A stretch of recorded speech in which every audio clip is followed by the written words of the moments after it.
Baik, selamat datang, selamat bergabung dalam mata kuliah pelaporan dan akuntansi keuangan. Untuk hari ini kita pertemuan yang ke-9. Ya, pembahasan pada pertemuan yang ke-9 membahas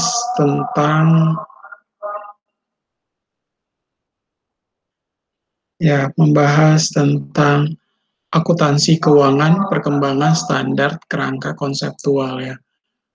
Kenapa Pak kita membahas lagi? Ini sebenarnya pernah saya bahas ya sebelumnya pada pertemuan pada saat di sebelum UTS ya. Pertemuan pertama saya sudah membahas singkat berkaitan dengan perkembangan standar kerangka konseptual. Ya, di sini kita akan membahas lebih mendalam kaitannya dengan kerangka konseptual dalam accounting. Nah, agenda atau outline yang akan kita bahas terdiri dari perkembangan standar, lalu ada kerangka konseptual, dan ada diskusi serta latihan. Nah, informasi perusahaan, entitas menyajikan informasi yang relevan bagi pengguna untuk membantu dalam pengambilan keputusan. Ya, artinya bahwa perusahaan itu menyajikan informasi berupa moneter atau non-moneter bagi pengguna dalam rangka untuk membantu dalam pengambilan keputusan. Ya, seperti itu. Siapa yang akan mengambil? Yang akan mengambil adalah tujuannya kita menyajikan informasi tersebut berupa laporan keuangan atau catatan atas laporan keuangan dan juga informasi-informasi lainnya nanti dipakai oleh manajer atau direksi untuk mengambil keputusan ya. Keputusannya dalam bentuk apa Pak? Misalnya melakukan inovasi produk supaya mengembangkan produk-produk yang dihasilkan oleh perusahaan, atau misalnya ingin melakukan ekspansi perusahaan dengan cara menyebar ke beberapa daerah ya selain di Jakarta misalnya seperti itu. Kemudian perusahaan menggunakan laporan keuangan yang ada dengan menyajikan atau bekerja sama dengan perbankan, lalu dia meminta kucuran dana dari bank. Ya, kurang lebih demikian. Nah, kemudian informasi yang disajikan dapat berupa informasi keuangan dan non-keuangan. Ya, tentunya tadi saya bilang bahwa untuk informasi yang disajikan tersebut bisa berupa ada yang uang keuangan atau yang non-keuangan. Informasi yang disajikan dapat bersifat mandatori, ya diharuskan oleh regulasi atau ada peraturan, atau informasi voluntary atau sukarela. Dan yang ketiga adalah penyajian informasi dapat mengurangi cost of capital dan cost of debt karena berkurangnya asimetri information. Ya, penyajian informasi ini kita supaya tujuannya adalah untuk mengurangi biaya modal atau biaya utang. Ya, ada biaya modal dan juga ada biaya utang karena berkurangnya asimetri information. Emang bisa Pak menghasilkan informasi yang asimetris? Bisa sekali ya, bahwa tidak semua isi daripada transaksi ataupun informasi-informasi yang disajikan itu menimbulkan ambiguitas. Yang pertama, atau menimbulkan sesuatu hal yang dianggap berada pada gray area, sehingga sebagai pembaca atau pemakai laporan keuangan itu kesulitan untuk menginterpretasikan ya terhadap laporan keuangan yang disajikan. Makanya bisa mengakibatkan timbulnya asimetri information seperti itu. Nah, informasi perusahaan terdiri dari laporan keuangan, ya, kemudian ada laporan tahunan berupa annual reporting. Selanjutnya adalah laporan berkelanjutan atau sustainability reporting, triple bottom line. Kemudian ada laporan terintegrasi, integrated reporting, ya, laporan yang lebih ringkas dan menekankan kepada EVA, strategi perusahaan, ya, dan informasi digital, ya, yang berkaitan dengan teknologi yang berkaitan dengan perkembangan teknologi, sehingga kita bisa menyajikan atau mengadopsi, ya, unsur teknologi ke dalam penyajian sebuah laporan keuangan. Ya, contohnya adalah demikian. Nah, teman-teman bisa lihat di sana, laporan keuangan memberikan informasi berupa apa? Posisi keuangan, kinerja, lalu ada perubahan posisi keuangan suatu perusahaan yang bermanfaat bagi sejumlah besar pemakai dalam pengambilan keputusan. Ya, lalu laporan keuangan menunjukkan apa yang telah dilakukan manajemen atau stewardship dan pertanggungjawaban sumber daya yang dipercayakan kepadanya. Ya, laporan keuangan disusun untuk memenuhi sebagian besar pemakai, investor, dan kreditor. Lalu ada laporan keuangan disusun berdasarkan standar akuntansi keuangan, ya, yaitu dari standar akuntansi keuangan atau International Financial Reporting Standard. Ya, penerapan standar akuntansi keuangan untuk hal-hal yang bersifat material. Pernyataan ini tidak wajib diterapkan untuk unsur-unsur yang tidak material, ya. Jadi yang bersifat material atau dianggap penting itu baru diterapkan. Tapi kalau yang tidak material ya nggak perlu, ya, tidak perlu untuk diterapkan seperti itu. Nah, kemudian kita lanjutkan.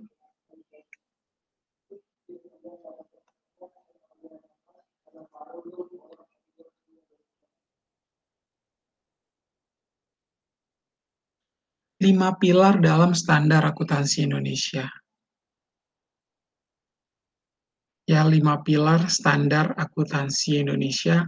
Apa sih yang dijadikan pilar dalam standar akuntansi di Indonesia? Yang pertama adalah pernyataan standar akuntansi keuangan.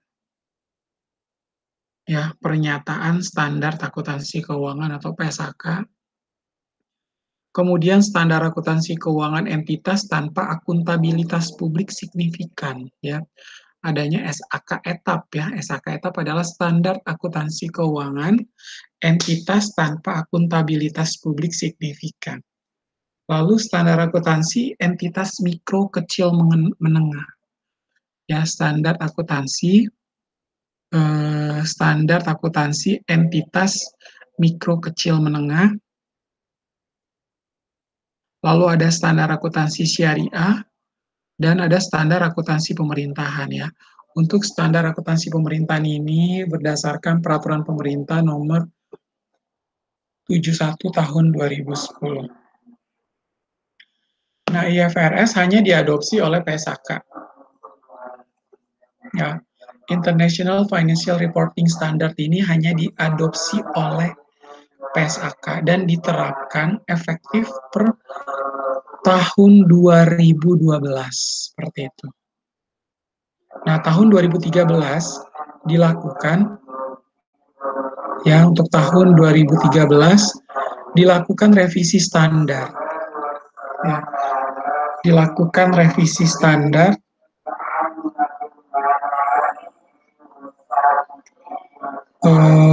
dan ditambahkan standar baru 65, 66, 67, 68 yang efektif pada tahun 2015.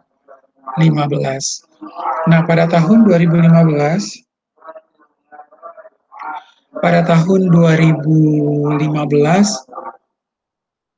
dikeluarkan PSAK 69 Agriculture F 2018, revisi beberapa standar, ya.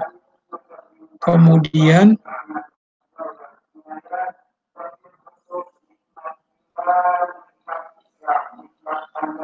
pada tahun 2016 dikeluarkan PSAK 70 ya, F 2016 dan PSAK 71 dan PSAK 72 F 2020 tahun 2017.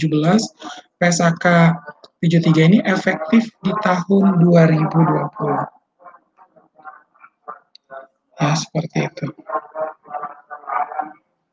Nah, kemudian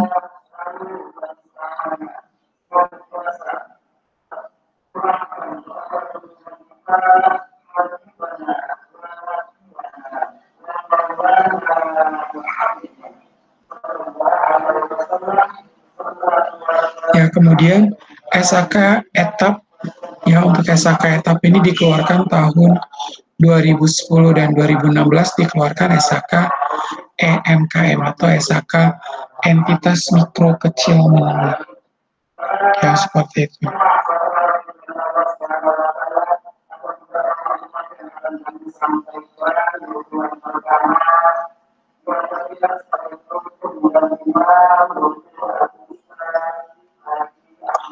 Nah, kemudian IFRS hanya diadopsi oleh, tadi kita sudah lihat ini ya. Kita lanjutkan.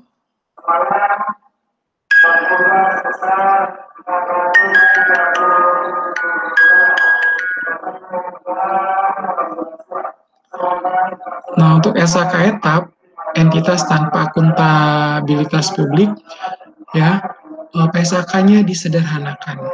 Ya, PSAK disederhanakan, pilihan pada alternatif standar yang lebih sederhana.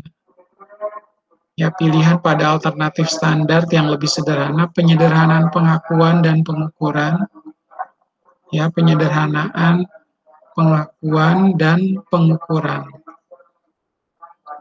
Lalu mengurangi pengungkapan, lalu penyederhanaan, ya, tentunya mau disederhanakan. Merupakan standar yang berdiri sendiri, ya, secara keseluruhan atau stand alone. Jadi dia tuh sifatnya adalah independen, sudah memiliki standar sendiri dan tidak bergantung dengan yang lainnya, berkaitan dengan SAK entitas tanpa akuntabilitas publik. Nah, manfaat daripada SAK etap ini, dengan adanya SAK etap, perusahaan kecil menengah diharapkan mampu untuk menyusun laporan keuangannya sendiri. Ya, diharapkan mampu untuk menyusun laporan keuangannya sendiri, kemudian dapat diaudit dan mendapatkan opini audit. Ya, dapat diaudit dan juga mendapatkan opini audit. Ya, maksudnya gimana Pak? Jadi nanti diaudit ya oleh siapa? Auditor eksternal. Lalu juga akan mendapatkan opini audit. Ada pendapatnya bagaimana nih? Opininya seperti apa? Opininya wajar dengan atau tanpa pengecualian dan sebagainya, ya, seperti itu. Nah, sehingga dapat menggunakan laporan keuangannya untuk mendapatkan dana. Ya, misalnya dari bank untuk pengembangan usaha, ya, seperti yang tadi saya berikan contoh. Nah, lebih sederhana dibandingkan dengan PSAK IFRS sehingga lebih mudah dalam implementasinya. Ya, tetap memberikan informasi yang handal dalam penyajian laporan keuangan. Nah, laporan keuangan menurut entitas tanpa akuntabilitas publik itu yang seperti apa, Pak? Ya, kurang lebih sama ya, laporan keuangan yang disajikan ada laporan laba rugi. Ya, teman-teman bisa lihat di hadapan di layar handphone atau di layar komputer teman-teman di sana. Ada laporan laba rugi, kemudian ada neraca, kemudian ada perubahan ekuitas, tidak perlu jika perubahan hanya karena laba dan dividen. Lalu ada laporan arus kas, metode tidak langsung. Dan selanjutnya adalah catatan atas laporan keuangan. Ya, seperti itu. Nah, isi daripada SAK entitas tanpa akuntabilitas publik, ya, kita lihat ya, ada ruang lingkup, bab satunya, duanya adalah konsep dan prinsip pervasif, ketiga adalah penyajian laporan keuangan, keempat adalah neraca, kelima adalah laporan laba rugi, perubahan ekuitas, arus kas, catatan atas laporan keuangan, kebijakan akuntansi, perubahan kebijakan akuntansi dan koreksi kesalahan, investasi pada efek tertentu, persediaan, investasi pada entitas asosiasi dan entitas anak, lalu investasi pada joint venture, properti investasi, dan aset tetap, itu sampai ke 15. Nah, 16 sampai 30 itu ada aset tidak berwujud, sewaan, ya sewa, kewajiban diestimasi dan kontingensi, lalu ada ekuitas, pendapatan, biaya pinjaman, penurunan nilai aset, imbalan kerja, pajak penghasilan, mata uang pelaporan, transaksi dalam mata uang asing, peristiwa setelah tanggal akhir pelaporan. Ya, pengungkapan pihak-pihak yang mempunyai hubungan istimewa, ketentuan transisi, tanggal efektif, dan daftar istimewa. Ya, seperti itu. Nah, bila kita lihat di sini ya, untuk ruang lingkup, disahkannya kapan, Pak? Disahkan per 24 Oktober 2016 dan di-launching pada KNA ke-8 tanggal 8 Desember tahun 2016. Nah, isi standarnya ya, seperti biasa ya, ada kata pengantar, lalu ada standar yang terdiri dari 18 bab, kemudian isi pokok standar, dasar kesimpulan, kan bagian standar, lalu contoh ilustrasi laporan keuangan, ya dilengkapi contoh jurnal penyesuaian kas menjadi akrual dan bukan bagian dari standar, ya seperti itu. Nah, ruang lingkup daripada SAKMKM, ya standar ini digunakan untuk entitas mikro, kecil, dan menengah ya, sesuai dengan singkatannya MKM. Dan untuk entitas tanpa akuntabilitas publik yang memenuhi definisi dan kriteria usaha mikro, kecil, dan menengah, sebagaimana diatur dalam peraturan perundang-undangan yang berlaku di Indonesia selama 2 tahun berturut-turut. Ya, dapat digunakan entitas lain jika otoritas mengizinkan entitas tersebut menyusun laporan keuangan dengan menggunakan SAK-MKM. Ya, seperti itu. Nah, laporan keuangan MKM, laporan keuangan menurut standar akuntansi keuangan MKM, terdiri dari laporan laba rugi, laporan posisi keuangan, catatan atas laporan keuangan ya. Jadi tadi kita udah bisa lihat ya perbedaannya, kalau di laporan keuangan untuk SAK etap yang ini terdiri dari 5. Tapi untuk laporan keuangan berdasarkan SAK entitas mikro, kecil, dan menengah terdiri dari ini. Laporan laba rugi, kemudian laporan posisi keuangan, dan yang ketiga adalah catatan atas laporan keuangan. Ya. Nah, isi pengaturannya teman-teman bisa lihat di sana dari bab 1 sampai dengan bab 18 ya. Kurang lebih sama ya dengan yang tadi saya sampaikan, cuman ini jauh lebih singkat ya di dalam SAK-MKM. Ya, bisa kita lihat seperti itu. Nah, kemudian standar akuntansi pemerintahan. Ya, untuk standar akuntansi pemerintahan, standar digunakan untuk menyusun laporan keuangan. Pemerintah pusat termasuk laporan keuangan kementerian lembaga. Ya, pemerintah pusat termasuk laporan keuangan kementerian lembaga. Lalu ada pemerintah daerah, provinsi, kabupaten, kota, badan layanan umum ya, berbentuk regulasi pemerintah PP nomor 71 tahun 2010 dan peraturan Menteri Keuangan PMK untuk tambahan dan revisi. Ya, standar dikembangkan pada praktek akuntansi pemerintah dan berlaku secara internasional dan ketentuan perundang-undangan yang berlaku di Indonesia. Nah, untuk acuan standar internasional untuk akuntansi sektor publik menggunakan International Public Sector Accounting Standard. Ya, jadi kalau kita di Indonesia kan menggunakan sebenarnya ada standar akuntansi pemerintah sama standar pernyataan akuntan publik sebenarnya. Nah, untuk standar akuntansi pemerintahan ini, ibaratnya dia kayak berkiblat gitulah, berkiblat kepada International Public Sector Accounting Standard atau IPSAS, ya, International Public Sector Accounting Standard. Nah, untuk entitas sektor publik, yayasan, lembaga kemasyarakatan, non-pemerintah, menggunakan PSAK 45, akuntansi organisasi nirlaba. Ya, seperti itu.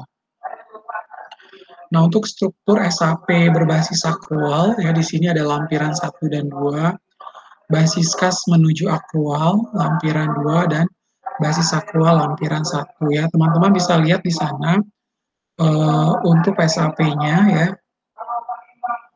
Di sana teman-teman bisa melihat untuk PSAP mulai dari 01 sampai dengan PSAP 11, ya, penyajian laporan keuangan, dan lalu ada laporan arus kas, akuntansi aset, akuntansi konstruksi dalam pengerjaan, akuntansi kewajiban, dan untuk PSAP 11-nya adalah laporan keuangan konsolidasian. Untuk basis akrual pada lampiran 1, ya, kita bisa lihat bersama, kurang lebih hampir sama, tapi khusus di basis akrual lampiran 1 dia ada laporan operasional untuk PSAP 12, dan PSAP 13-nya ada akuntansi badan layanan umum, ya. Seperti itu. Nah, untuk laporan keuangan pemerintahan. Laporan keuangan menurut standar akuntansi pemerintahan akrual. Ya, teman-teman bisa lihat, ya, tadi kita udah lihat ada SAK etap, laporan keuangan dalam SAK etap, lalu ada laporan keuangan SAK MKM, yang ini adalah laporan keuangan pemerintahan. Ya, di dalam laporan keuangan pemerintahan, laporan keuangan menurut SAP akrual. Ya, ada laporan operasional, kemudian neraca, ada perubahan ekuitas, kemudian ada laporan arus kas, catatan atas laporan keuangan, ada laporan realisasi anggaran, dan laporan perubahan sal. Ya, teman-teman bisa melihat di sana untuk SAP akrualnya demikian. Ya, seperti itu. Laporan keuangan menurut SAP akrual. Layanan operasional, neraca, perubahan ekuitas, laporan arus kas, catatan atas laporan keuangan, laporan realisasi anggaran, dan laporan perubahan sal. Untuk laporan desa, laporan realisasi anggaran desa,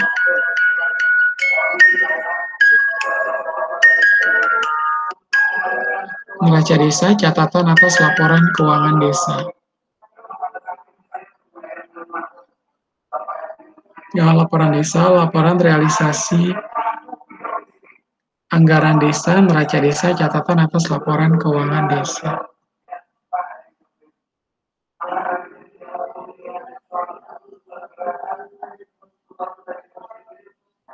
Nah, untuk PSAK yang tidak berlaku lagi, teman-teman bisa lihat di sana. Ya, PSAK yang tidak berlaku lagi ada PSAK 59, itu jangan lagi digunakan, ya. PSAK 31, PSAK 41, akuntansi waran, dan seterusnya ini sifatnya adalah tidak lagi berlaku. Nah, kita lanjutkan dengan karakteristik dari IFRS. Nah, untuk IFRS menggunakan principles base. Itu apa tuh, Pak? Principles base itu adalah lebih menekankan kepada interpretasi. Ya, lebih fokus kepada interpretasi atau gambaran kita terhadap sesuatu, ya. Gambaran ini lebih pada persepsi lah, seperti itu. Lebih menekankan pada interpretasi dan aplikasi atas standar, sehingga harus berfokus pada spirit penerapan prinsip tersebut. Ya, fokus pada spirit penerapan prinsip tersebut. Standar membutuhkan penilaian atas substansi transaksi dan evaluasi. Apakah presentasi akuntansi mencerminkan realitas ekonomi? Lalu membutuhkan professional judgment pada penerapan standar akuntansi. Yang menggunakan fair value dalam penilaian jika ada nilai pasar aktif harus melakukan penilaian sendiri, perlu kompetensi atau menggunakan jasa penilai. Ya, mengharuskan pengungkapan disclosure yang lebih banyak baik kuantitatif maupun kualitatif. Ya, menggunakan pengungkapan disclosure yang lebih banyak baik kuantitatif maupun kualitatif. IFRS secara dinamis akan berubah. Ya, IFRS secara dinamis akan berubah mengikuti perkembangan lingkungan bisnis dan kebutuhan informasi para pengguna. Konsekuensinya PSAK akan dinamis berubah menjadi IFRS. Ya, jadi kan saya pernah menyampaikan ya bahwa akuntansi itu dia harus mengikuti perkembangan zaman. Dia tidak boleh hanya puas dengan apa yang ada, tapi seiring berjalannya waktu, dia harus senantiasa berubah, dinamis ya, akan berubah, mengikuti perkembangan lingkungan bisnis dan kebutuhan informasi para pengguna. Konsekuensinya, PSAK akan dinamis berubah menjadi International Financial Reporting Standard. Nah, sejarah daripada standar akuntansi, teman-teman bisa lihat di sana ada PRA PAI tahun 1973, dan ada yang PAI tahun 1973, sebelum dan sesudah diberlakukan. Nah, 8 Desember, ya untuk 8 Desember tahun 2008,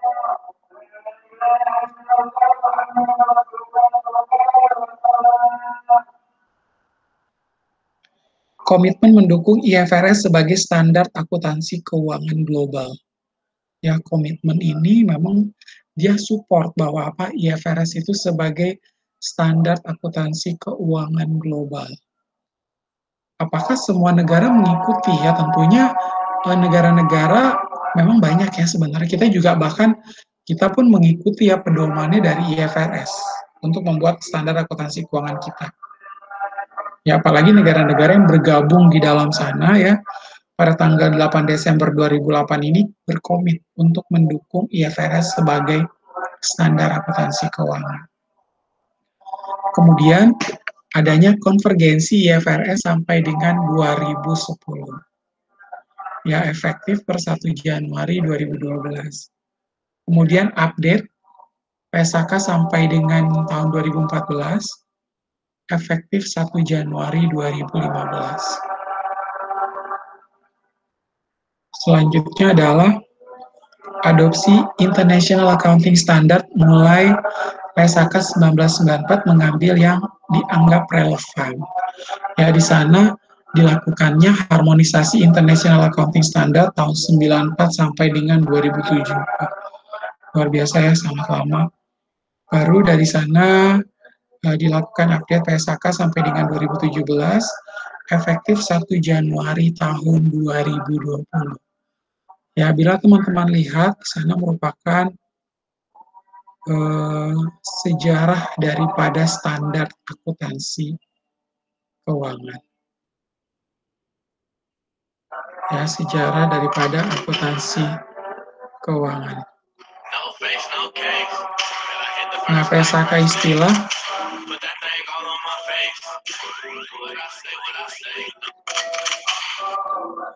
ya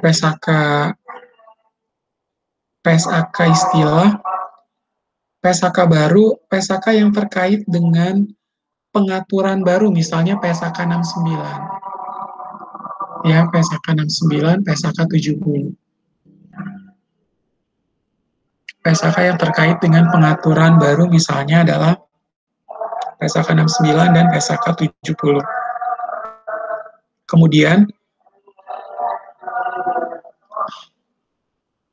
PSAK yang merubah, PSAK yang terkait dengan pengaturan baru, misalnya yang PSAK yang merubah pengaturan lama namun berbeda sangat substansial, misalnya adalah PSAK 65, laporan keuangan konsolidasian, ya, laporan keuangan konsolidasian menggantikan PSAK 4, laporan keuangan konsolidasian dan tersendiri. Kemudian PSAK 66 pengaturan bersama menggantikan PSAK 12 pengendalian bersama.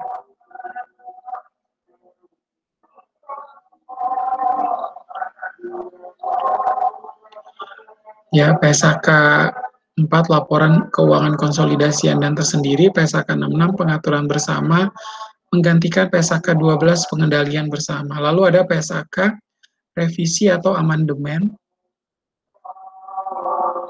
Perubahan PSAK pada pengukuran, penyajian atau pengungkapan, misalnya PSAK 24 revisi tahun 2013, PSAK 1 revisi tahun 2013 didahului dengan penerbitan exposure draft ya. Kenapa sih Pak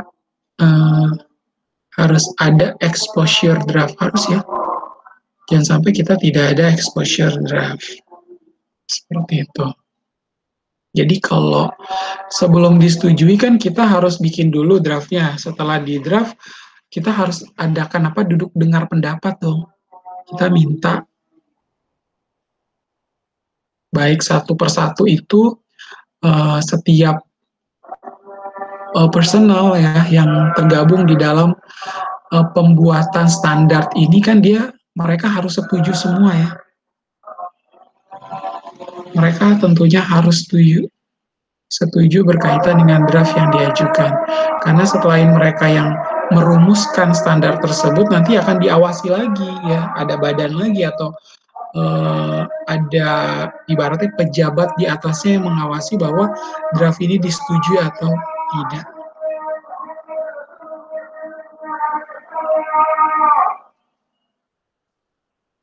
Nah, kemudian kita lanjutkan sebelum tahun 2015 digunakan istilah revisi, setelahnya digunakan istilah manajemen. PSAK penyesuaian merupakan kumpulan amandemen dengan ruang lingkup sempit atau narrow scope yang hanya bersifat mengklarifikasi sehingga tidak terdapat usulan prinsip baru ataupun perubahan signifikan pada prinsip-prinsip yang telah ada. Nah, penyesuaian dilakukan sebagai dampak dari perubahan PSAK lain. Ya, seperti itu.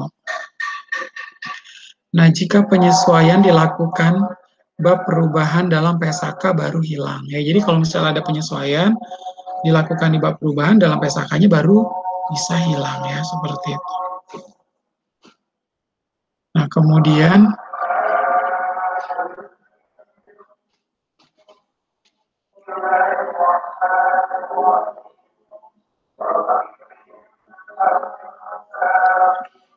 untuk slide berikutnya kita lihat. Nah, di sini adalah PSAK yang efektif per tahun 2015. Ya, di sana teman-teman bisa lihat dari nomor 1 sampai dengan 16 ya. Teman-teman bisa lihat di sana. Ada PSAK 65, laporan keuangan konsolidasian, dan seterusnya ada imbalan kerja PSAK 24. Kemudian ada PSAK 50, instrumen keuangan, ya, penyajian 1 Januari 2015. Lalu ada PSAK 46, pajak penghasilan, disahkan pada 29 April 2014, dan seterusnya. Nah, kemudian di sini kita lihat PSAK yang efektif per tahun 2016 itu apa aja. Ya, kalau teman-teman lihat ini sedikit berbeda ya dengan yang PSAK tahun 2015. Ya, PSAK efektif 2016 ini amandemen PSAK 4 laporan keuangan tersendiri tentang metode ekuitas dalam laporan keuangan tersendiri efektif per 1 Januari 2016. Lalu yang nomor 2, amandemen PSAK 15 investasi pada entitas asosiasi dan ventura bersama tentang entitas investasi.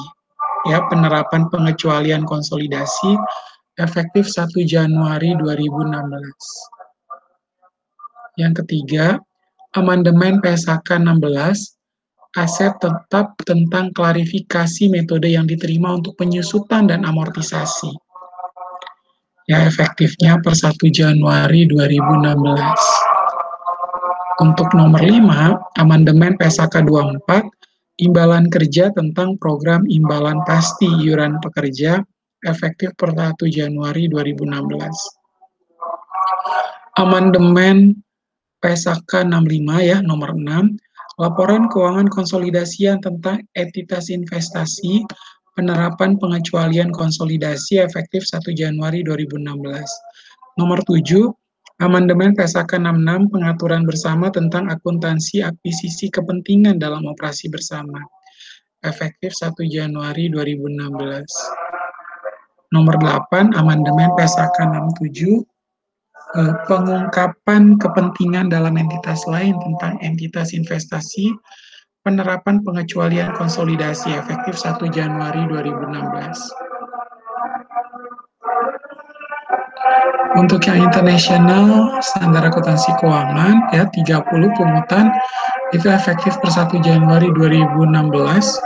Lalu kerangka konseptual pelaporan keuangan, ya untuk KKPK, kerangka konseptual pelaporan keuangan efektif 28 September 2016.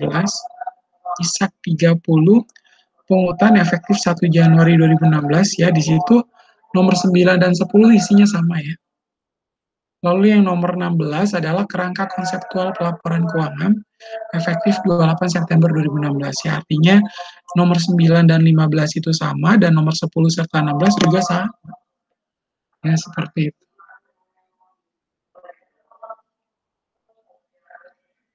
Nah, kemudian untuk PSAK, ya bila teman-teman lihat di sini, PSAK 24 ya, yang efektif tahun 2017, PSAK 24 penyesuaian 2016 imbalan kerja efektif 1 Januari 2017. Untuk PSAK 58 penyesuaian 2016 aset tidak lancar yang dimiliki untuk dijual dan operasi yang dihentikan efektif 1 Januari 2017. PSAK 60 penyesuaian 2016 instrumen keuangan pengungkapan efektif 1 Januari 2017. Untuk yang keempat, PSAK 3 penyesuaian 2016 laporan keuangan interim efektif per 1 Januari 2017. Amandemen PSAK 1 penyajian laporan keuangan tentang prakarsa pengungkapan efektif 1 Januari 2017. ISAK 31 interpretasi atas ruang lingkup PSAK 13 properti investasi efektif 1 Januari 2017. Nah, di sini teman-teman bisa lihat ya berkaitan dengan PSAK yang efektif tahun 2018 sampai dengan tahun lalu, tahun 2020.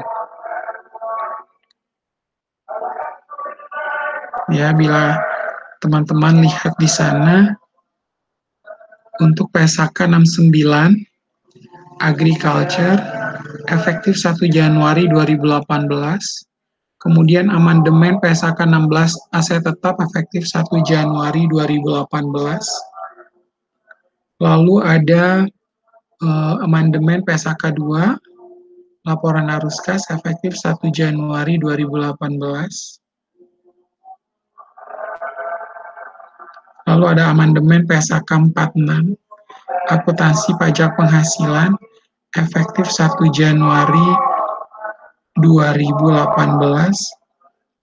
ISAK 32 definisi dan hierarki standar, ya definisi dan hierarki standar. Akuntansi keuangan efektif 1 Januari 2018. Selanjutnya amandemen PSAK 62 kontrak asuransi efektif 1 Januari 2020. PSAK 71 instrumen keuangan pengakuan dan pengukuran efektif 1 Januari 2020. PSAK 72 pendapatan dari kontrak dengan pelanggan efektif 1 Januari 2020. Dan PSAK 73 berkaitan tentang sewa efektifnya 1 Januari 2020. Ya, tentunya teman-teman bisa melihat hal tersebut.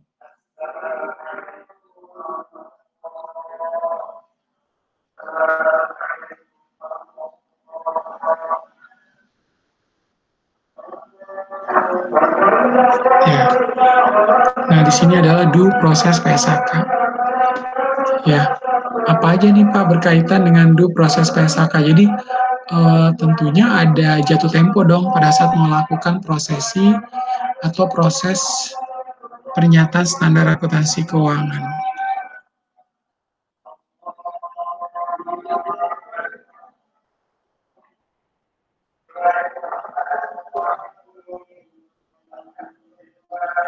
Ya, yang pertama adalah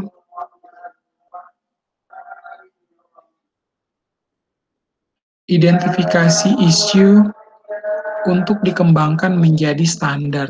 Ya, jadi kalau memang kita mau mengikuti perkembangan zaman kan, tentunya kita harus mengumpulkan isu-isu yang dianggap penting, tentunya ya. Ada isu yang memang harus ditetapkan. Lalu isu tersebut ternyata bisa loh dikembangkan menjadi sebuah standar, ya, bisa dijadikan sebagai standar. Nah, konsultasikan isu tersebut dengan Dewan Konsultatif SAK. Ya, jadi kalau memang misalnya nih, kayaknya kita harus membuat yang namanya akuntansi forensik, atau kita mau mengembangkan turunan daripada akuntansi manajemen yaitu akuntansi biaya. Nah, itu isu itu harus diapakan? Harus dikonsultasikan isu tersebut dengan Dewan Konsultatif SAK, ya, supaya bisa sesuai, ya, supaya sesuai dan mereka juga menerima aturan mainnya seperti apa, ya, dan kemudian oh ternyata bisa nih setelah dirundingkan, setelah dimusyawarahkan bersama, kita bisa ajukan isu tersebut untuk dijadikan sebagai sebuah standar akuntansi keuangan.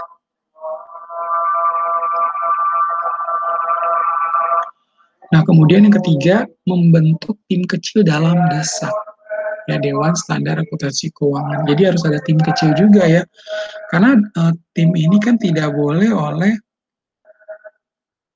boleh apa, timnya itu bukan terdiri dari satu dua orang aja, tapi terdiri dari banyak orang kan pastinya.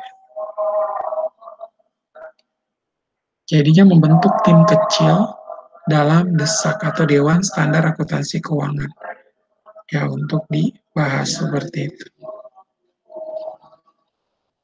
Kemudian melakukan riset terbatas ya di sini.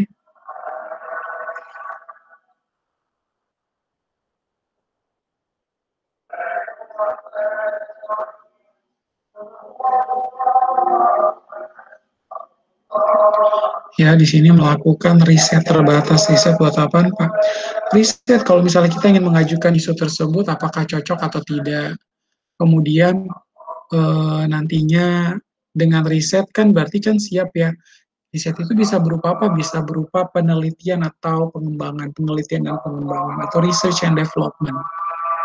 Ya, riset kecil untuk sebelum sampai jadi atau sebagai menyelesaikan proses dari PSAK itu harus seperti apa. Jadi harus ada riset kecil-kecilan, berarti begitu.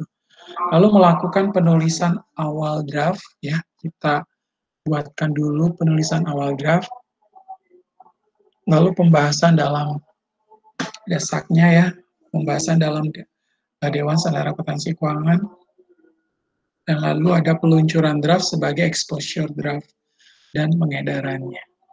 Ya, peluncuran draft sebagai exposure draft dan pengedarannya, lalu ada public hearing, pembahasan tanggapan atas exposure draft dari masukan public hearing. Ya, jadi ada pembahasan tanggapan, lalu ada final checking, persetujuan atau pengesahan ED exposure draft PSAK menjadi PSAK. Ya, jadi kan kita kan mau bikin exposure draft dulu. Lalu kita siap tuangkan menjadi real atau PSAK yang sejatinya PSAK. Dan dari sana baru kita lakukan sosialisasi standar. Ya, kita akan melakukan sosialisasi standar yang ada. Lalu gimana nih Pak? Kita akan membahas tentang hierarki daripada prinsip akuntansi berterima umum menurut pernyataan standar akuntansi keuangan. Ya. Hierarki GAAP atau prinsip akuntansi berterima umum menurut PSAK. Nah, landasan operasional atau landasan prakteknya, kalau kita lihat ya namanya hierarki, dia harusnya berbentuk piramida ya. Tapi ini dia dibuat secara tingkatan saja. Ya, ada tingkatan ketiga paling atas, yang kedua adalah di bawahnya tingkatan 2, dan di bawahnya lagi adalah tingkat 1, dan di bawahnya lagi adalah landasan konseptual. Ya, jadi landasan operasional atau landasan praktek ini dimulai dari tingkatan 3 yang paling atas, tingkatan kedua, lalu tingkatan yang pertama. Nah, rangka prinsip akuntansi konvensional yang berlaku umum. Ya, rangka prinsip akuntansi konvensional yang berlaku umum. Pada tingkatan yang ketiga itu ada praktek konvensi dan kebiasaan pelaporan yang sehat. Ya, praktek konvensi dan kebiasaan pelaporan yang sehat terdiri dari buku teks atau ajar, simpulan riset, artikel, pendapat ahli. Itu berada pada tingkatan yang ketiga. Tingkatan kedua dalam hierarki prinsip akuntansi berterima umum, ya, atau di dalam atau biasa disebut dengan General Accepted Accounting Principle, ya, atau prinsip akuntansi berterima umum atau prinsip akuntansi yang diterima secara lazim, ya. Untuk tingkatan kedua itu ada SAK internasional atau negara lain. Kalau ada buletin teknis, peraturan pemerintah untuk industri regulasi, pedoman dan praktek akuntansi industri. Nah, tingkat pertamanya adalah pernyataan standar akuntansi keuangan dan pernyataan standar akuntansi keuangan. Ya. Nah, di bagian bawah setelah tingkat pertama itu ada landasan konseptual. Ya, landasan konseptual ini kerangka dasar penyusunan dan penyajian laporan keuangan. Ya. KDPPLK. Ya, bila teman-teman melihat di sana, itu adalah kerangka dasar penyusunan dan penyajian laporan keuangan. Nah, hierarki GAP atau Pabu Syariah itu yang bagaimana nih, Pak? Nah, kalau yang tadi kan berdasarkan prinsip akuntansi berterima umum yang digunakan pada akuntansi konvensional. Lalu kalau yang diterapkan pada akuntansi syariah, teman-teman bisa lihat di sana. Ya, rangka prinsip akuntansi syariah yang berlaku sesuai dengan tingkatan. Tingkatan yang pertama, tingkatan yang paling atas adalah tingkatan ketiga ya. Kita lihat di sana ada praktek, konvensi, dan kebiasaan pelaporan yang sehat sesuai dengan syariah.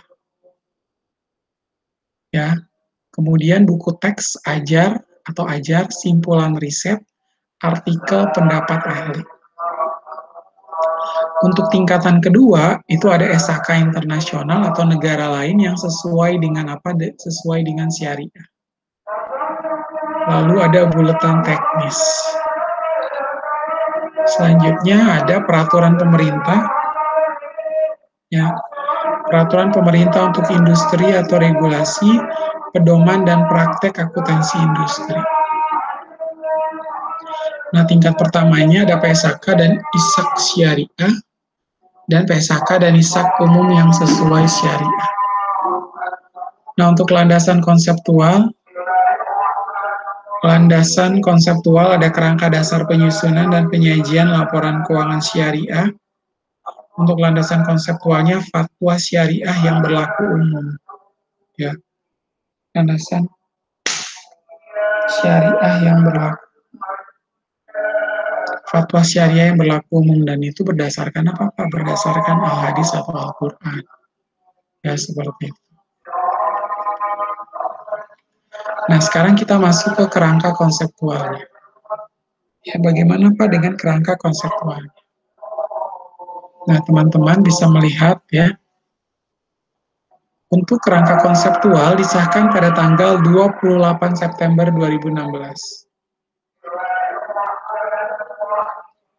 Ya, untuk kerangka konseptual ini disahkan pada tanggal 28 September 2016.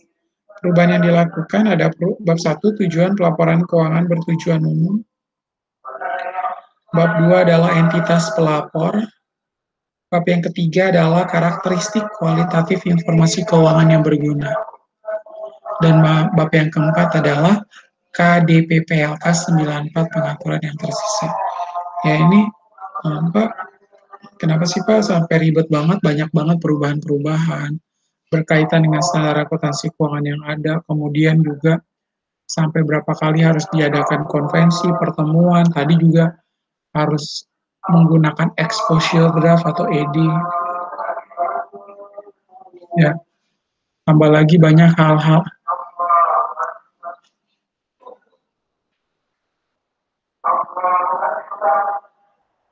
tambah lagi harus melalui kita harus bawa ke Dewan Standar Akuntansi Keuangan, nanti akan direview kembali, ada duduk dengar pendapat bersama dengan tim ya untuk menyajikan bahwa setiap laporan keuangan tersebut memang atau setiap draft sudah disetujui, kemudian apakah memang mau dijadikan standar atau tidak ya berdasarkan hal yang sudah disampaikan tadi ya tentunya demikian. Nah perubahan-perubahannya itu juga mengacu kepada apa Pak? Mengacu kepada kebutuhan ya kebutuhan daripada akuntansi karena kadang gini kebutuhan kan makin lama makin besar karena apa? Kasus yang terjadi di setiap perusahaan atau entitas tentu berbeda-beda. Kasusnya banyak. Ada satu kasus, kasus dua, kasus tiga, dan seterusnya. Kemudian dari sanalah baru dibuatkan standar akuntansi keuangan. Ya kan? Kita harus buatkan standar akuntansi keuangannya seperti itu. Lalu terkadang tidak semua juga disetujui ya harus melalui atau melewati beberapa proses yang panjang bahwa memang ini layak ataukah tidak seperti. Nah, kerangka konseptual teman-teman bisa lihat ya, kita mengulang juga ya sebenarnya ini, tapi ini sebenarnya jauh lebih detail ya supaya kita tahu bisa bisa membuat apa? Membuat kerangka berpikir ya, kerangka berpikir yang mana dengan membuat kerangka tersebut akhirnya kita paham ya. Jadi kalau teman-teman sekarang sedang mengambil teori akuntansi, saya rasa makin mendalam ya. Karena kan sebenarnya hal-hal yang inilah yang dibahas di dalam teori akuntansi. Ya seperti itu. Ya, bab 1 tujuan pelaporan keuangan bertujuan umum ya terdiri dari satu ada pendahuluan. Kemudian yang kedua adalah tujuan kegunaan dan keterbatasan pelaporan keuangan. Ya. Tujuan keuangan dan keterbatasan pelaporan keuangan bertujuan umum ya. Jadi kita tetap harus apa? Memastikan adanya tujuan umum. Ya kita jangan maunya berjalan sendirinya aja, tapi itu tentu harus sesuai dengan apa? Sesuai dengan apa yang sudah ditetapkan seperti itu. Sesuai dengan apa tujuan umumnya. Kita sudah tahu ada tujuan kegunaannya atau apa, lalu ada keterbatasannya juga ya, supaya kita bisa paham seluk-beluk sampai keterbatasan yang ada. Kemudian masih di bab 1 itu informasi tentang sumber daya ekonomi entitas pelapor. Ya, sumber daya ekonomi entitas pelapor.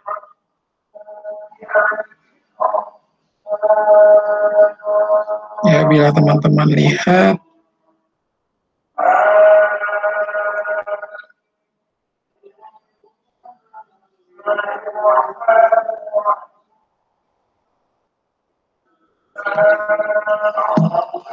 bab 2 entitas ya tadi kan informasi masih di bab 1 informasi tentang sumber daya ekonomi entitas pelapor, lalu ada klaim terhadap entitas.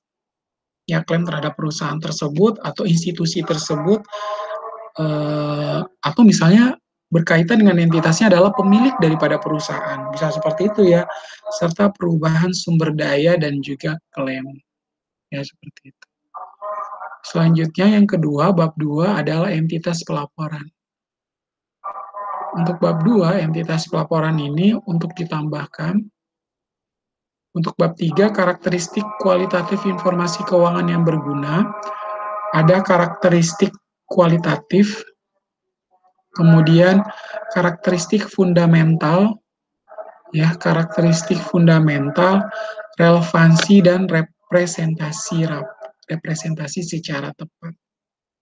Ya, ada relevansinya dan representasi secara tepat. Lalu kedua, karakteristik peningkat, ya, keterbandingan. Lalu ada keterverifikasian dan ketepatwaktuan serta keterpahaman.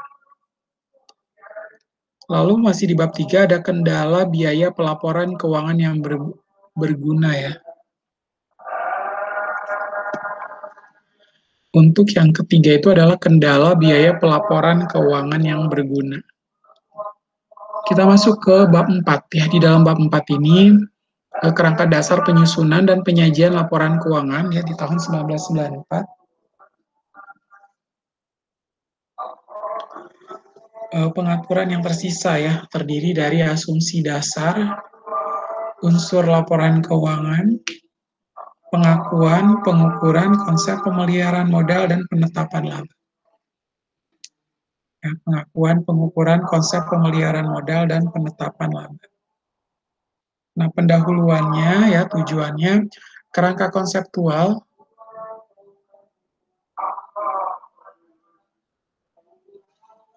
kerangka konseptualnya merumuskan konsep yang mendasari penyusunan dan penyajian laporan keuangan untuk pengguna eksternal. Ya, untuk kerangka konseptual, merumuskan konsep yang mendasari penyusunan dan penyajian laporan keuangan untuk pengguna eksternal. Nah, tujuan kerangka konseptual adalah untuk ngapain aja, Pak?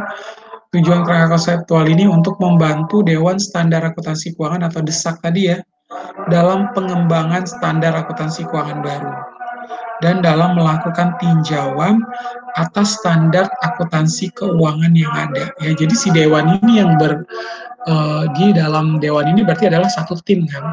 Nah, tim tersebut dia bersama-sama melakukan peninjauan terhadap standar akuntansi keuangan yang ada. Lalu yang kedua, Dewan Standar Akuntansi Keuangan Ikatan Akuntan Indonesia dalam mempromosikan harmonisasi peraturan, standar akuntansi, dan prosedur yang terkait dengan penyajian laporan keuangan dengan menyediakan dasar untuk mengurangi jumlah alternatif perlakuan akuntansi yang diizinkan oleh standar akuntansi keuangan. Ya, lalu Dewan Standar Akuntansi Keuangan Ikatan Akuntan Indonesia dalam pengembangan standar lokal.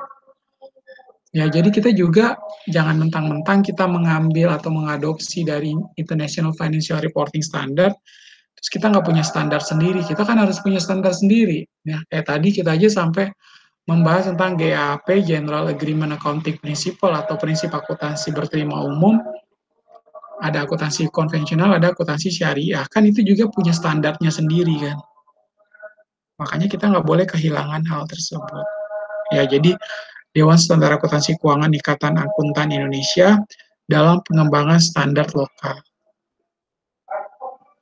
Penyusun laporan keuangan, ya, dalam menetapkan SAK, dalam menerapkan SAK, dan yang berkenan dengan hal-hal yang belum diatur dalam SAK. Ya, tentang hal-hal yang belum diatur dalam PSAK. Nah, auditor dalam memberikan opini mengenai apakah laporan keuangan telah sesuai dengan SAK. Ya, jadi auditor dalam memberikan opini mengenai apakah laporan keuangan tersebut telah sesuai dengan standar akuntansi keuangan. Nah, pengguna laporan keuangan dalam menginterpretasikan informasi dalam laporan keuangan yang disusun sesuai dengan standar akuntansi keuangan. Kan kita juga mau tahu, kan, siapa aja sih, Pak, pengguna laporan keuangannya. Ya, siapa yang menggunakan atau memakai laporan keuangan tersebut dalam menginterpretasikan informasi dalam laporan keuangan yang disusun sesuai dengan SAK. Dan berikutnya adalah untuk menyediakan informasi kepada pihak yang tertarik dengan pekerjaan Dewan Standar Akuntansi Keuangan Ikatan Akuntan Indonesia tentang pendekatannya dalam penyusunan standar akuntansi keuangan. Ya, seperti itu. Nah, kita lihat di sini untuk pendahuluan status ya, untuk kerangka konseptual, bukan pernyataan standar akuntansi keuangan sehingga tidak mendefinisikan standar untuk pengukuran atau isu pengungkapan tertentu. Ya, kerangka konseptual tidak mengungguli PSAK. Dan Dewan Standar Akuntansi Keuangan Ikatan Akuntan Indonesia mengakui bahwa dalam kasus jarang terjadi mungkin terdapat konflik antara kerangka konseptual dan pernyataan standar akuntansi keuangan.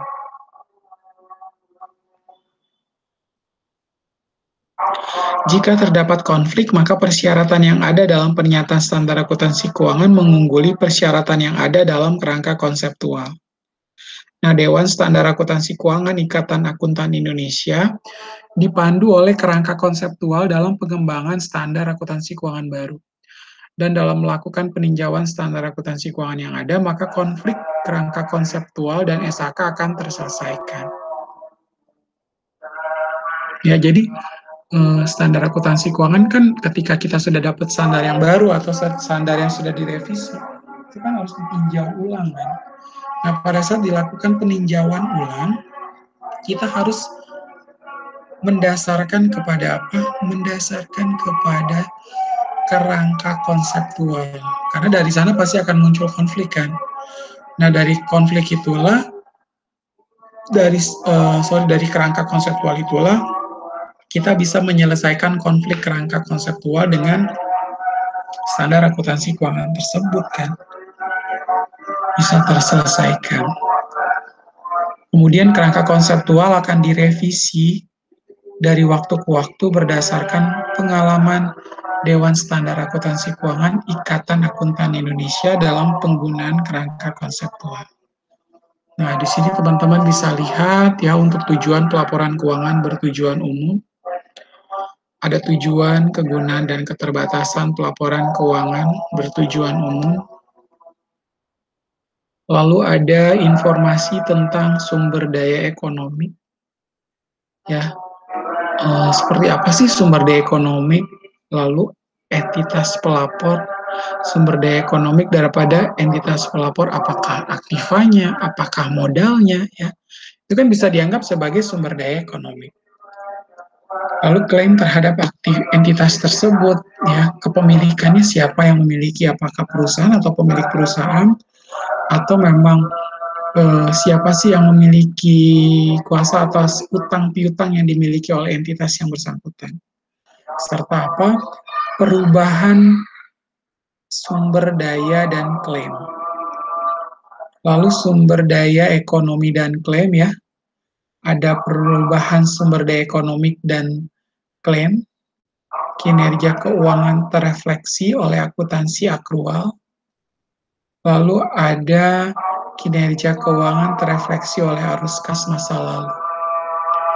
Perubahan sumber daya ekonomi dan klaim yang tidak berasal dari kinerja keuangan. Nah, untuk karakteristik informasi keuangan ya,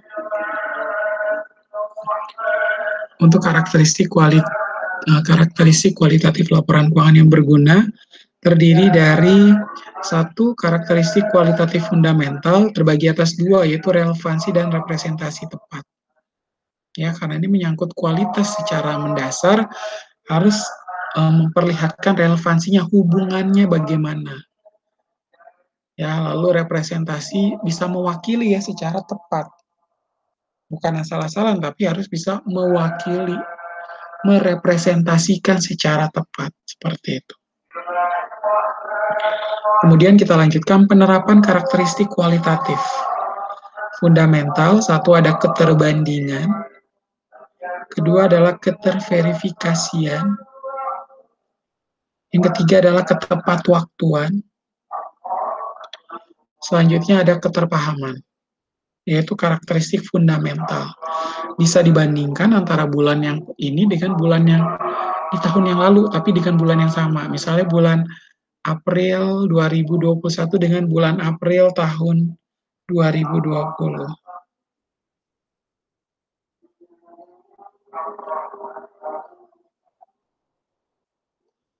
Lalu ada keterverifikasian, Selanjutnya adalah ketepatwaktuan dan keterpahaman.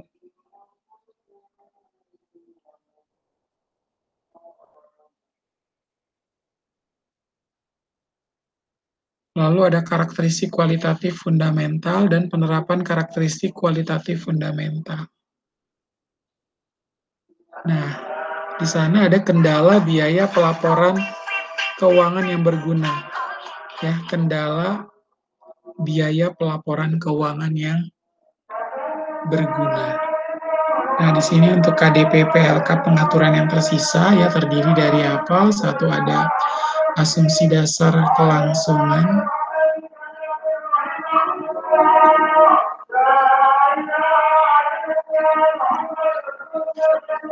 Ya untuk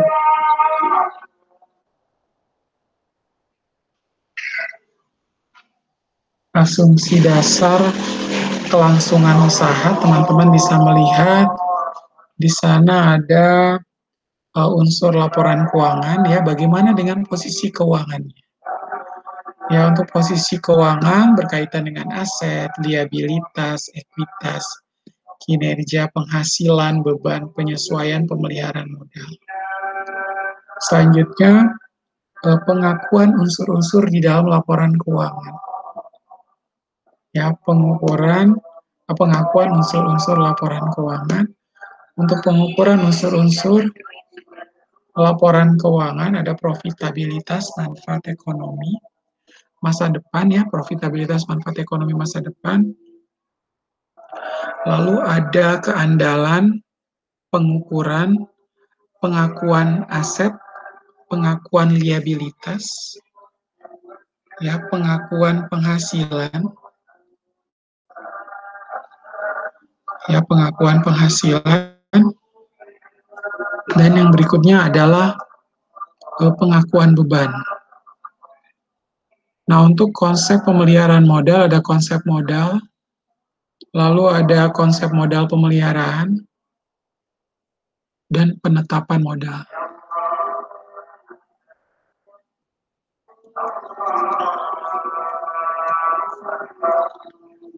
Nah, untuk KDP 2LK asumsi ya di sini teman-teman bisa lihat pernyataan standar akuntansi keuangan basis akrual, pengaruh transaksi dan peristiwa lain diakui pada saat terjadinya, bukan pada saat kas diterima atau dibayarkan. Ya, kita udah paham ya kalau basis akrual ini, misalnya saya sudah melakukan penjualan, penjualannya secara kredit, berarti saya sudah anggap itu sebagai penjualan.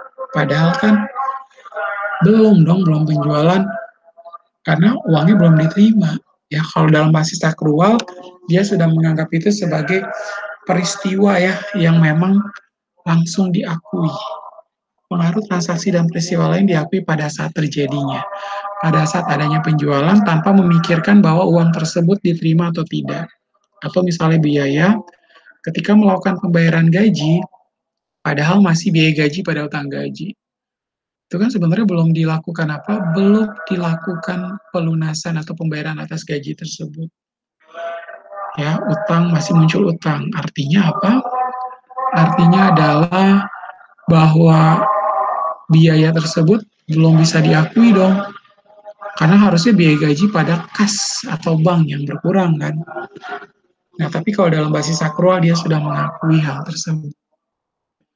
Lalu yang kedua, asumsi yang kedua adalah kelangsungan usaha. Mengasumsikan bahwa entitas akan melanjutkan usahanya di masa depan. Ya, bahwa perusahaan itu atau institusi itu akan terus-menerus melanjutkan usahanya di masa depan.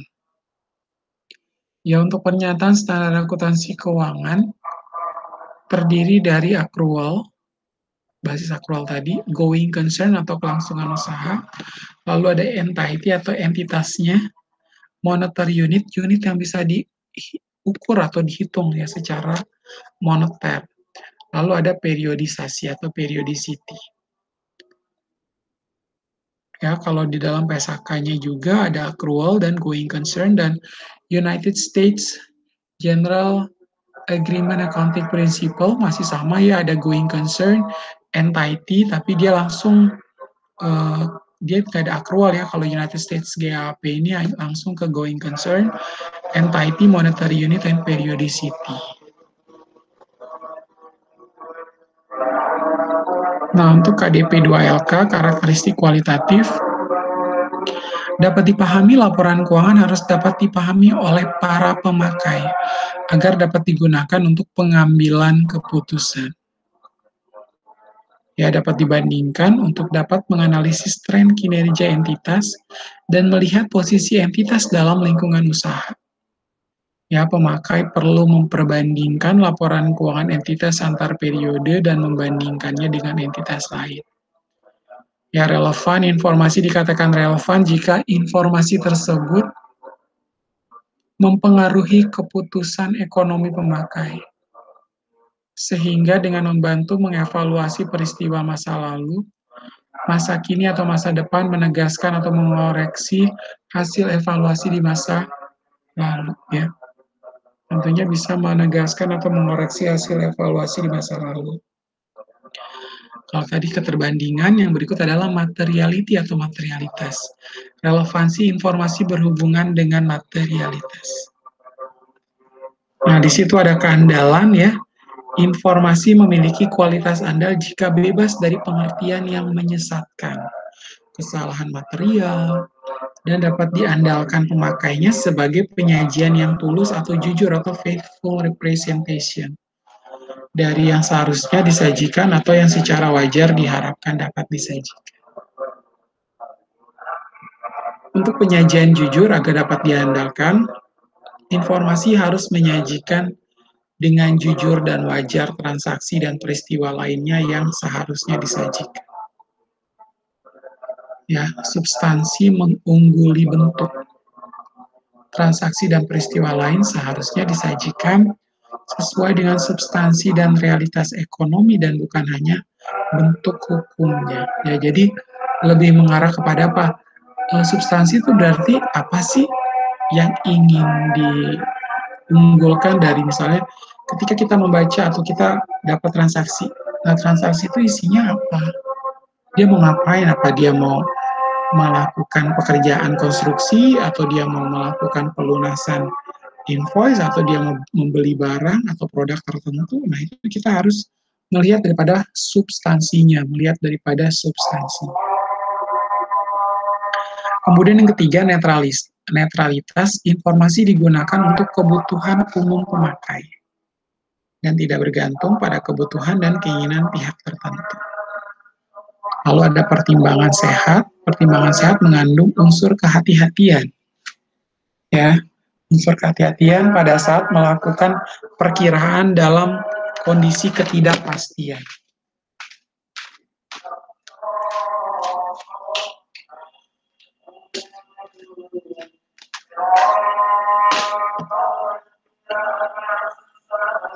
Ya, sehingga aktiva atau penghasilan tidak dinyatakan terlalu tinggi dan kewajiban atau beban tidak dinyatakan terlalu rendah.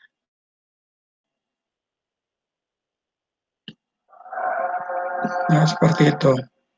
Nah, kalau penyajian wajar menggambarkan atau menyajikan dengan wajar, ya, untuk penyajian wajar ini menggambarkan atau menyajikan dengan wajar posisi keuangan, kinerja, serta perubahan posisi keuangan suatu entitas.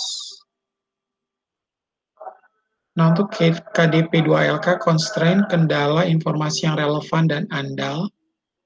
Satu adalah tepat waktu. Ya, kendala informasi yang relevan dan andal itu harus tepat waktu. Selanjutnya, keseimbangan biaya dan manfaat. Manfaat yang dihasilkan informasi harus melebihi biaya penyusunannya. Betul banget ya. Kalau dalam accounting ya manfaatnya dulu yang diutamakan. Apa yang diutamakan yaitu manfaatnya daripada biaya yang dikeluarin kan. Lalu keseimbangan di antara karakteristik kualitatif. Untuk mencapai suatu keseimbangan yang tepat di antara berbagai karakteristik, ya, untuk mencapai suatu keseimbangan yang tepat di antara berbagai karakteristik untuk memenuhi tujuan laporan keuangan.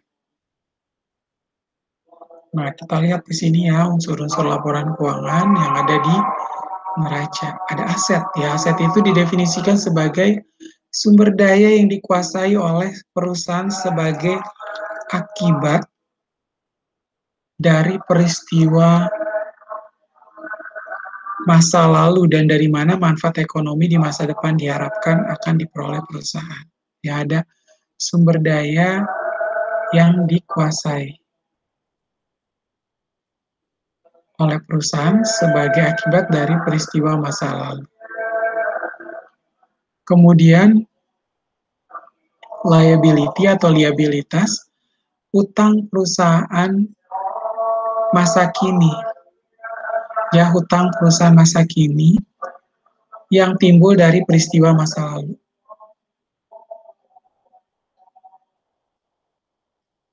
Hutang perusahaan masa kini yang timbul dari peristiwa masa lalu. Penyelesaiannya diharapkan mengakibatkan arus keluar dari sumber daya perusahaan yang mengandung manfaat ekonomi.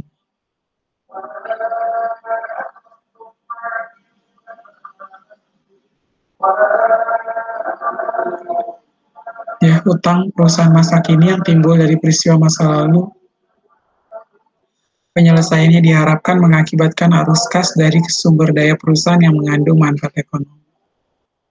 Lalu ada ekuitas, hak residual atas aktiva perusahaan setelah dikurangi semua kewajiban. Ya, kan sebenarnya kalau kita lihat posisi keuangan lebih mengarah kepada harta sama dengan utang plus modal. Ya, seperti itu kan. Makanya di situ ekuitas itu hak residual atas aktiva perusahaan setelah dikurangi semua kewajiban. Lalu untuk unsur laporan keuangan kinerja penghasilan atau income adalah kenaikan manfaat ekonomi selama suatu periode akuntansi dalam bentuk pemasukan atau penambahan aktiva atau penurunan kewajiban yang mengakibatkan kenaikan ekuitas yang tidak berasal dari kontribusi penanaman modal. Lalu untuk beban expenses adalah penurunan manfaat ekonomi selama suatu periode akuntansi dalam bentuk harus keluar atau berkurangnya aktiva, atau terjadinya kewajiban yang mengakibatkan penurunan ekuitas yang tidak menyangkut pembagian kepada penanam modal.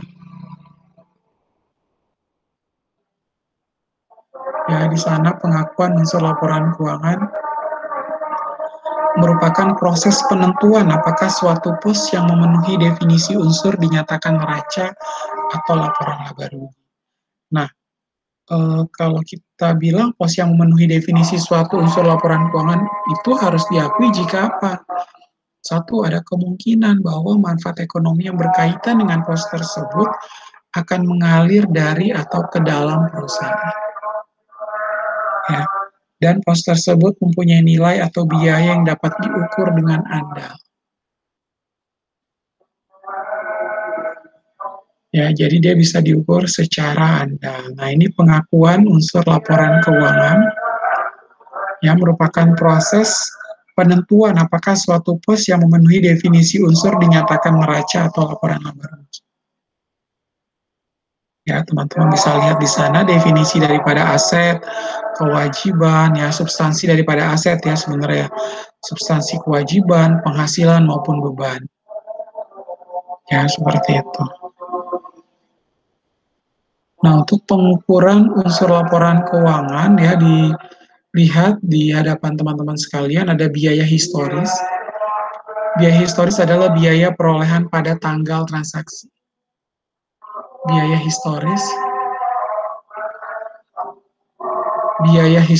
adalah biaya perolehan. Biaya historis adalah biaya perolehan pada tanggal transaksi. Biaya kini atau current cost. Biaya kini adalah biaya yang seharusnya diperoleh sekarang atau pada saat pengukuran. Nilai realisasi atau penyelesaian, realizable atau settlement value. Nilai realisasi adalah nilai yang dapat diperoleh dengan menjual aktiva dalam pelepasan normal atau orderly disposal. Untuk nilai sekarang atau present value, nilai sekarang adalah arus kas masuk bersih di masa depan yang didiskontokan ke nilai sekarang. Ya, untuk konsep pemeliharaan modal, modal adalah aset bersih atau ekuitas entitas yaitu uang atau daya beli yang diinvestasikan. Ya, lalu ada pemeliharaan modal keuangan. Laba hanya diperoleh kalau jumlah finansial atau utang dari aktiva bersih pada akhir periode melebihi jumlah finansial atau uang dari aktiva bersih pada awal periode. Setelah memasukkan kembali setiap distribusi kepada dan mengeluarkan setiap kontribusi dari para pemilik selama periode. Lalu ada pemeliharaan modal fisik. Laba hanya diperoleh atau kalau kapasitas produktif fisik atau kemampuan usaha pada akhir periode melebihi kapasitas produktif fisik pada awal periode setelah memasuki kembali setiap distribusi kepada dan mengeluarkan setiap kontribusi dari para pemilik selama suatu periode. Ya, kurang lebih seperti itu. Oke, demikian untuk penjelasan saya hari ini. Mata kuliah pelaporan akuntansi dan keuangan ya. Teman-teman bisa pelajari kembali PowerPoint atau PDF yang sudah di-share, silakan dipelajari dan juga mempelajari video pembelajaran yang sudah saya share di YouTube tersebut. Oke, demikian untuk mata kuliah hari ini, pertemuan yang ke-9.